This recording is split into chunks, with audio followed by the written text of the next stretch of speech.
అందరికీ నమస్కారం. ఏపీ టుడేకి స్వాగతం. వైఎస్ఆర్సీపీకి సంబంధించి ఒక విచిత్రమైనటువంటి పరిస్థితి, అర్థం కానటువంటి పరిస్థితి ఏంటంటే, సామాజిక న్యాయం అంటూ మరి బీసీలకు, ఎస్సీలకు పెద్దపీట వేస్తున్న మాట వాస్తవం. వాళ్ళు అదే విధంగా వైఎస్ఆర్సీపీకి అండగా, అనుకూలంగా మ్యాండేట్ ఇస్తున్న మాట కూడా అంతకన్నా వాస్తవం. ఎస్సీలైతే వైఎస్ఆర్సీపీని ఓన్ చేసుకున్నారు, తమ పార్టీగా ఓన్ చేసుకున్న మాట కూడా వాస్తవం. కానీ స్ట్రాటజీలో ఎక్కడో తేడా ఉంది. ఎందుకంటే ఒక రెడ్డి సామాజిక వర్గమే కాదు, వైఎస్ఆర్సీపీకి ఇతర అగ్ర కులాల్లో కట్టుబడి ఉన్నటువంటి కొద్దో గొప్ప మరి నాయకులు కూడా చాలా కమిట్మెంట్ తో ఉన్నారు. ఏది ఉన్నటువంటి వాళ్ళు కొన్ని కులాలని జగన్మోహన్ రెడ్డి గారు, నేను ప్రస్తావించడం సబబు కాదు, కొన్ని కులాల వాళ్ళ ఓట్లు రావు అనే విధంగా ఆయన రాజకీయం చేసుకుంటా పోతా ఉన్నాడు. కానీ ఆయా కులాలలో కూడా కొద్ది మంది వ్యక్తులు, నాయకులు 100% కమిటెడ్ గా, 100 కాదు 200%. నేను పత్తిపాడు నియోజకవర్గంలో తిరుగుతూ ఉంటే కొంతమందిని చూశాను. కమ్మ సామాజిక వర్గంలో చాలా గట్టిగా, చాలా స్ట్రాంగ్ గా తెలుగుదేశం పార్టీని ఓడించి తీరాలనేటటువంటి కసితో పనిచేస్తున్న వాళ్ళు ఉన్నారు. మరి ఇటువంటి వాళ్ళని దృష్టిలో పెట్టుకొనైనా సరే స్ట్రాటజీ కొంచెం వైఎస్ఆర్సీపీ మార్చుకోవాల్సినటువంటి అవసరం ఉన్నది అనేది నా యొక్క వ్యక్తిగత అభిప్రాయం. ఎందుకంటున్నానంటే, ఉదాహరణకి కృష్ణదేవరాయలు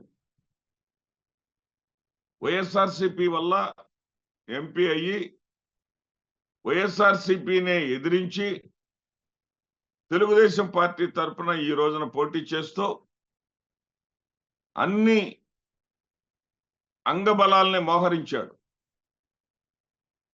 మంచి కలరింగ్ అయితే ఇచ్చాడు. ఒక బీసీ నాయకుడిని ఓడించడానికి ఆ నెల్లూరు నుంచి వచ్చే, అంతకుముందు వచ్చినటువంటి నెల్లూరు నుంచి నేదురుమల్లి జనార్దన్ రెడ్డి నరసరావుపేట వచ్చి గెలిచాడు. మేఘపాటి రాజమోహన్ రెడ్డి నరసరావుపేట వచ్చి గెలిచాడు. మరి వాళ్ళు వేరు, ఈయన వేరు, ఈయనకి అర్హత ఏది అన్నట్టుగా మాట్లాడిస్తా ఉన్నాడు ఇదే కృష్ణదేవరాయలు. అన్ని రకాల హంగుల్ని మోహరించాడు. అన్ని రకాల హంగులు, కలరింగ్ బ్రహ్మాండంగా ఇచ్చాడు. ప్రచారంలో కృష్ణదేవరాయలు దూసుకుపోతా ఉన్నాడు. బలహీన వర్గాలకు చెందినటువంటి డాక్టర్ అనిల్ కుమార్ యాదవ్ వెనకబడి ఉన్నాడు అనేటటువంటి సంకేతాలు ప్రజల్లోకి ఇవ్వటంలో కృష్ణదేవరాయలు సక్సెస్ అయ్యారు. సరే, గ్రౌండ్ రియాలిటీ డిఫరెంట్ గా ఉంది, అది వేరే విషయం. ఖచ్చితంగా అనిల్ కుమార్ యాదవ్ గెలుస్తాడు. గ్రౌండ్ రియాలిటీ డిఫరెంట్ గా ఉంది. కానీ ఇక్కడ ఆ కలరింగ్ ఏంటో మనం ఒకసారి చెప్తాను, మీకు ఎక్స్ప్లెయిన్ చేస్తాను. మాదిగ సామాజిక వర్గం నుంచి ఎంఆర్పిఎస్ నాయకుడిని తీసుకొచ్చి అక్కడే పనిచేపిస్తా ఉన్నాడు. మందకృష్ణ మాదిగని తీసుకొచ్చేసి అక్కడే పనిచేపిస్తా ఉన్నాడు. చిన్న చిత్తగా గుర్తింపులు లేనటువంటి మందకృష్ణ మాదిగ అంతటి గుర్తింపు లేనటువంటి ఒక మాల సామాజిక వర్గానికి చెందినటువంటి నాయకుడిని కూడా తీసుకొచ్చి అక్కడ పని చేపిస్తా ఉన్నాడు.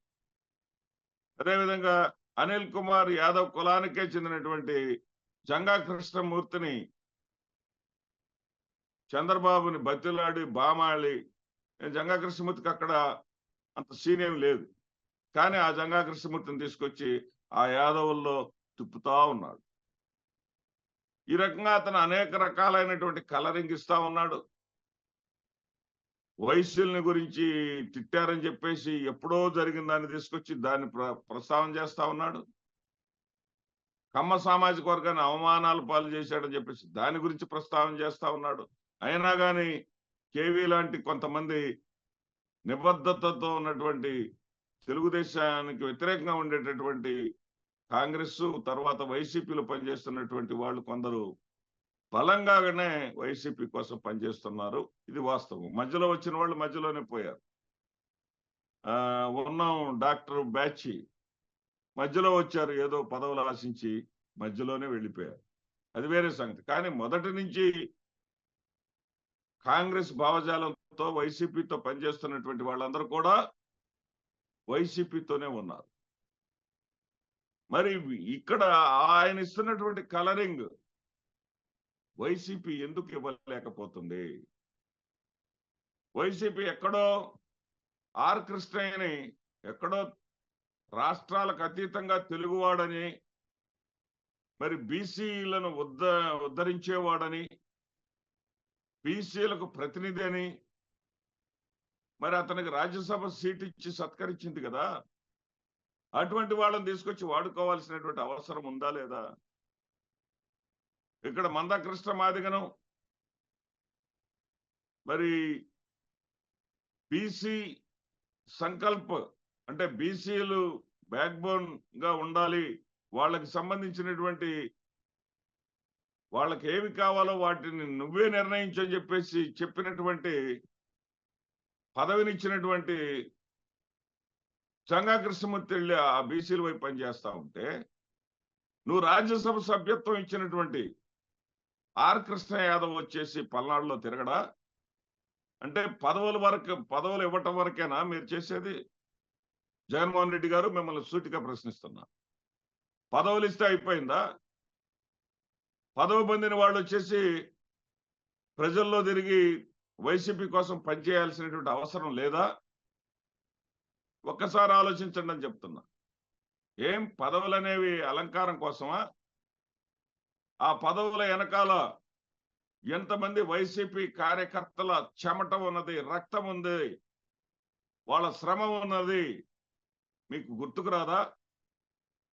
వాళ్ళ చేత పని చేయించాల్సినటువంటి బాధ్యత లేదా? అదే మాల సామాజిక వర్గానికి సంబంధించి చూపుడు ప్రభాకర్ గారు ఉన్నారు, అతన్ని తీసుకొచ్చి ప్రసంగాలు చేయించండి.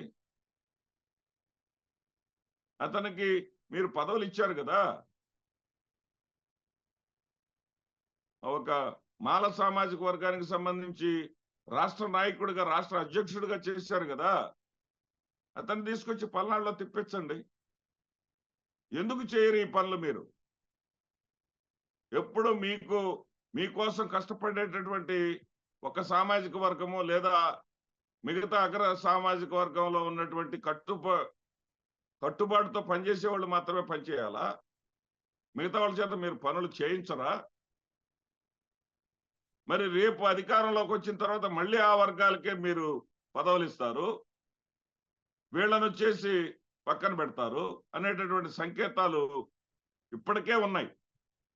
అలాంటివి బలంగా వేళ్ళునుకొని పోకుండా ఉండాలంటే, అరే వాళ్ళకి మనం కేవలం పదవులే ఇవ్వటం లేదు, పదవులు ఇచ్చిన దానికి వాళ్ళు వచ్చి కష్టపడి పని చేస్తున్నారనేటువంటి సంకేతాలు కూడా ఇవ్వాల్సినటువంటి అవసరం మీకుంది. వైఎస్ఆర్సీపీ అధిష్టానం వర్గం వారికి నేను చేస్తున్నటువంటి ఈ సూచన మీరు పాటించండి. వాళ్ళని నేను తక్కువ చేసి మాట్లాడట్లేదు ఎక్కడ కూడా. వాళ్ళు ఓన్ చేసుకున్నారు పార్టీని,